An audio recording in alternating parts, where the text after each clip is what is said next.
You may be super excited about that new piece of content or email copy or whatever that you created using AI, but there's a big downside to that a lot of people are not paying attention to, and I think it's resonating probably with your customers. And the fact is, nobody trusts you. There are remarkable efficiencies with AI. I'm using it, everybody, you should be using AI. The problem is when people overlook really what their business is all about. Right? And oftentimes when you're a creator, it's about you. People come to appreciate the art and the way that you think. And the way things have moved now is everybody's kind of creating the same stuff and copying a lot of things. Like it wasn't too long ago where you would frown upon, like if I wrote a document or a white paper or a lead magnet that really was just taking someone else's work, putting it in my words a little bit and putting it out there, people would not be that impressed by that, right? And this is on steroids now, because everything content related, if you weren't a good writer, if you didn't have great ideas, if you couldn't put together a good hook or subject line in your emails, now you can to a degree. Now, a lot of that's going to look exactly the same as everybody else's, which is another big problem.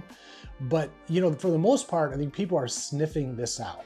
Like if you look in my email box right now, I have thousands and thousands of emails I don't pay attention to, and that just keeps growing because now even the stuff that I might have paid attention to before, it's being copied, so now everything kind of looks the same.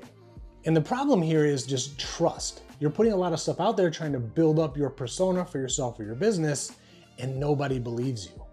So I just wanted to share an example with you guys. And my feelings are my feelings. This is just, the way that I'm sensing things moving when it comes to AI and how companies are using it. But more important than that, I think that this opens up a lot of opportunities. But for this video, let me just share with you kind of my perceptions and how they've changed as it relates to just content creation and what's being posted online and what I want to engage with, because I don't think I'm the only one. So Justin Welsh is an amazing, LinkedIn influencer. He's built a gigantic audience. He has had really good content consistently over the years. So kudos to him for that. I've bought his course in the past, and it was actually a really good course. But what I'm seeing now is people like this capitalizing on the movement of AI. And there's nothing wrong with that. I mean, I think I might do the same, right? I mean, it's capitalism. You see people gravitating towards wanting to learn and use AI more. It's a gold rush if you've got an audience. And so I'm not knocking him for taking advantage of it, but I just want to share my perspective on what's happening and how this has shifted my view on a lot of people that I used to really appreciate their content. So Justin made a post not too long ago, a couple weeks ago, where he invested in an AI tool called Stanley, I believe. And this is going to write content. But I just want to share the post with you because I think it highlights a point that I'm making. So he's at a meeting with the people that are creating Stanley, and he's going to invest in this tool. And they open up the laptop, and I'll read this for you. It says, they open up their laptop over dinner and showed me a piece of content. My wife asked, "Did you write this?" I hadn't. It was their new writing tool called Stanley. It had studied my patterns, learned my rhythms, captured my voice, blah, blah, blah. And then he says, it didn't just write content. It wrote in my voice, my cadence, my structure, my style. Interesting. But is it you, is the question. Is it you? Just because it can do all of those things, as a person that consumes content, is this coming from Justin or Stanley? So in other words, there is a lot of content being created that looks like you, sounds like you, feels like you, but it's not from you really. So who's it from? And the bigger question is, should I engage with this thing now, particularly when the comments and the likes and all that are probably also bots? Like, do I want to be in a conversation about a topic that you didn't create, but it kind of sounds and looks and acts like you, but it's not you, and I want to make a comment to get responses to that comment from another tool? It's kind of a mess. And the thing is, this thought process and what I'm seeing is not anecdotal. Like, this is happening at scale and at a pace that is just unprecedented.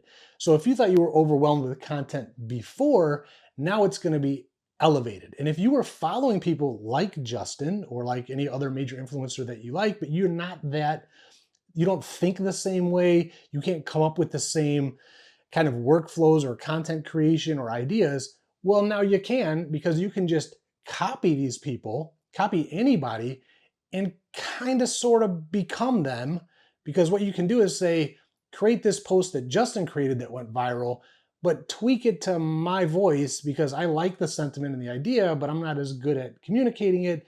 So you create it, and then you're gonna comment saying, hey Steve, great, it just gets a little bit weird.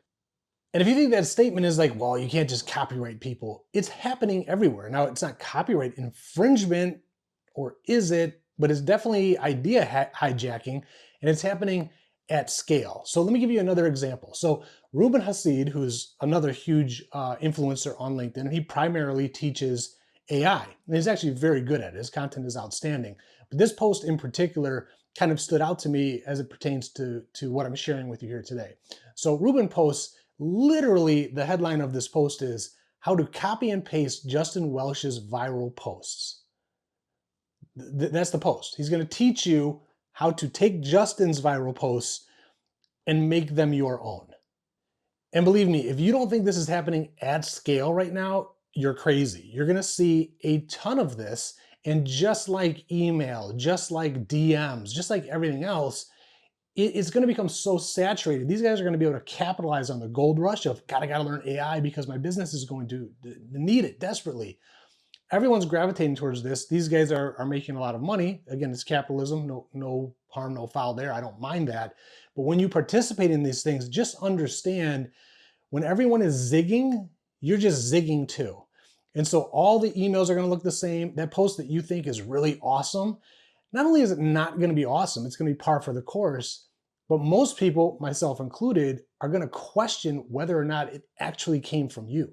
And I think that's the biggest problem. Like, as a creator, as a business, you want to be unique and stand out. Now, leverage AI for efficiencies and the technologies and all the stuff that it can do, but don't discount the way that you think, your creative way of thinking. Like, what built Justin's platform up was his way of thinking and his writing style and all of these things. So if you look at right now, I could do a post and say, copy Justin Welsh's post, but do it in like gonzo journalism, Hunter S. Thompson style. And then I just start posting that. And then if you're commenting and liking all of my stuff, it's kind of like, am I getting the credit for that? Are you engaging with me or a bot? So this brings me full circle. Like, these are the type of things that I used to love to engage with and comment on and share and lift people up. And now, not even on purpose, just subconsciously, I'm questioning everything. Like, there's a diminished value to what I'm seeing, particularly if I know you're using AI or I can detect it, and my spidey senses are up for this stuff. So now when I look at Justin's posts, yeah, they're great. Some of these might be really spot on and strong and resonate with me, but it's kind of like, I don't know, there's just something missing to it. And I definitely don't want to engage with it because I don't believe that he's going to be responding back, or even a lot of the comments in the comments section are not automated from an AI tool. So it becomes very weird because as you're trying to lift your brand up, you're trying to engage and support people, but it's just like arguing with a bot on Twitter. Like, it's just a waste of time.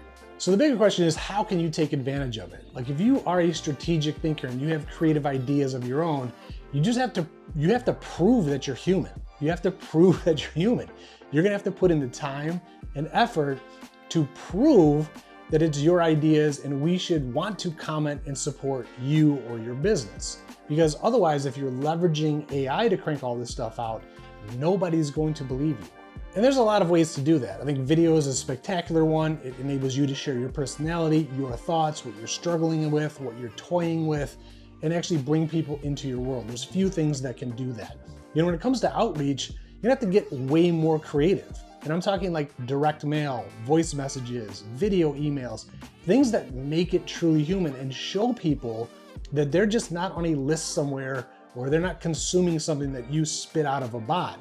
You're gonna have to prove that you actually care about your audience, your customers, or your prospects in a way that makes them undeniably know that these are your ideas, this is your personality, and this is just, this is how you do things. And people fall in love with the human element of that, because no matter how far technology takes us, the efficiencies will be there. It's gonna save so many people so much money on time, energy, and resources. But one thing it's not going to do is replace those meaningful relationships that make business so worthwhile, and turn people that would just be average consumers or observers into raving fans.